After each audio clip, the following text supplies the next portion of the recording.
point being is I look at this question, I go, I can completely understand why if someone hasn't been paying attention to their numbers in the way we're talking about right now, through a whole bunch of things. And I'm not trying to be critical, but it's like if you had kept your pricing the same, hadn't been, necessarily watching your margin closely for a couple of years, it can just evaporate.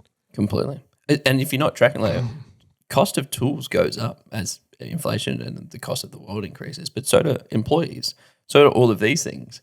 But for some reason, so many people don't change their pricing, don't readjust their model to factor in all of these other pressures that they get internally for expenses to reflect it back across into what they're bringing in, which then ultimately, whatever the difference between your income and your expenses are, is the business owner's like wage or salary or whatever they take out of the business month by month, quarter by quarter, year by year.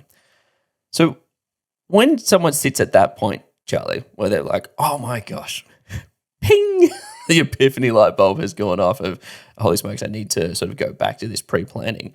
Like, how can they approach their business that's currently running now and they say, oh, wow, this is where I'm at, in order for them to maybe expand the margin so they can take some more stuff away? Like, how could they approach this?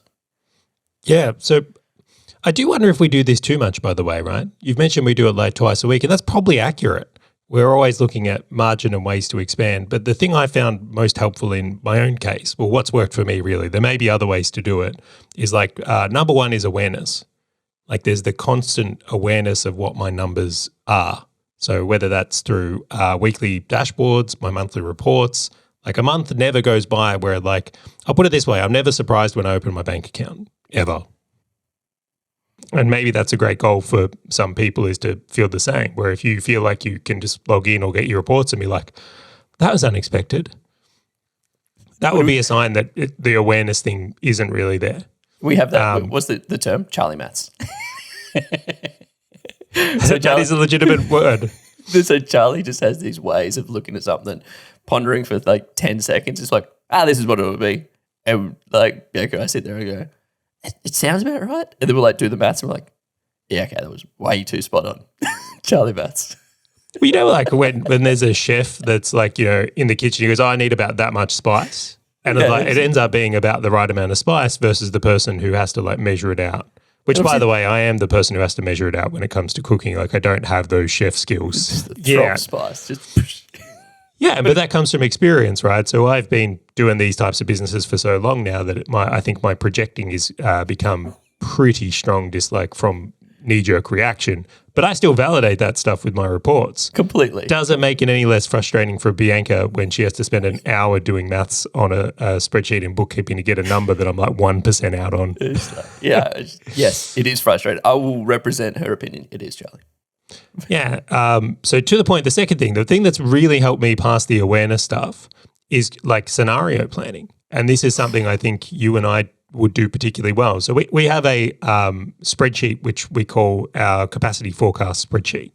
And what we look at is like, it's a whole map of the business with like all the clients on it and the projected revenue, all the team cost and the projected cost, all the tool costs. And then we go, well, if we were to do X, what would happen?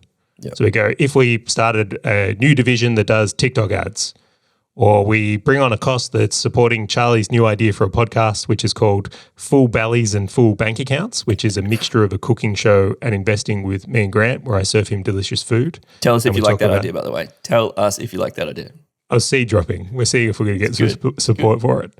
But that spreadsheet is something where we can analyze our decisions and really look at the margin to decide if this is healthy or not healthy. And I think that's a really good thing to have in a business as well, is like the idea of like good forecasting tools that show you what your margin's going to be or show you what it's going to turn into as well. So that would definitely be my second one. It was interesting. So I built a template for someone that we spoke about from that capacity planning. So there is no delete all tabs in like Excel or Google Sheets. I had to manually delete all of our scenarios one by one. Dude, there was like over 100 of these done things. I'm just like, delete. It was huge. Wow. All of these hidden tabs. I was like, delete, delete, delete, delete. Well, again, it's like I always like to share what's worked for me from the perspective of like, has it helped other people? And I don't want to pretend there's not other ways to do things. But completely. Let's say that spreadsheet's probably 2 years old, maybe. It is. That's probably and about there's 100 different scenarios on it. that's how many, so that's one a week for 2 years. Exactly.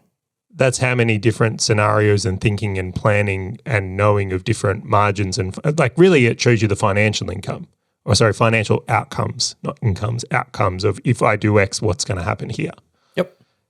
And I would think that that's a really important thing to do and probably why the business runs in the way it does. We don't have those things. But this is where it gets interesting though, because I think the next thing we go into here is that. So like 2 things I think people can, or I hope people will start doing from here. But the next one is, and like the one that I would say I've been very, very impressed by that you actually did, was the reviewing of expenses to drive margin. So we used to use frame.io and a whole bunch of other tools, and then you did like a roll-up of things to drive down expenses. I think there's got to be some sort of review process, which we are doing ad hocly, which I think may be more formalized, but we seem to do it frequent enough. Yep. The point being is that where you're actually going through things and going, well, where can I innovate, whether it's driving down expenses, what are the better ways to do business where I can improve my margin? I love that because the reason I love reducing expenses as much as possible is one, it keeps us super lean. But every dollar we save is an extra dollar profit, right? And so these little things that you subscribe to and you kind of put it on the shelf, or sort of these things that you thought you were going to use at some point but never did, or hey, the team really wanted a tool, which we had a spelling tool or whatever it was that like everyone was like, yeah, we want it. And then it turned out that no one used it.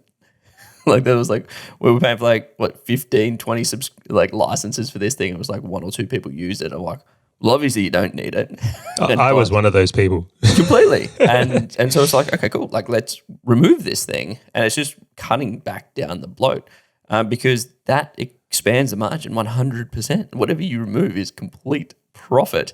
And so it's like, it's this little hack, but no one wants to look at it. No one wants, because to your point as well, I think so many people, and I actually know so many people don't look at forecasting, which is obviously our capacity planning spreadsheet, but also the actuals that come through from the bookkeeper and go, well, where's this missing? What's it looking at? And all these kind of things. And that's a great point. You've got to match it, and that is something we do, right? We look at our forecast to compare it to the actual like business financials and go, okay, this is actually turning into what we thought it would turn into.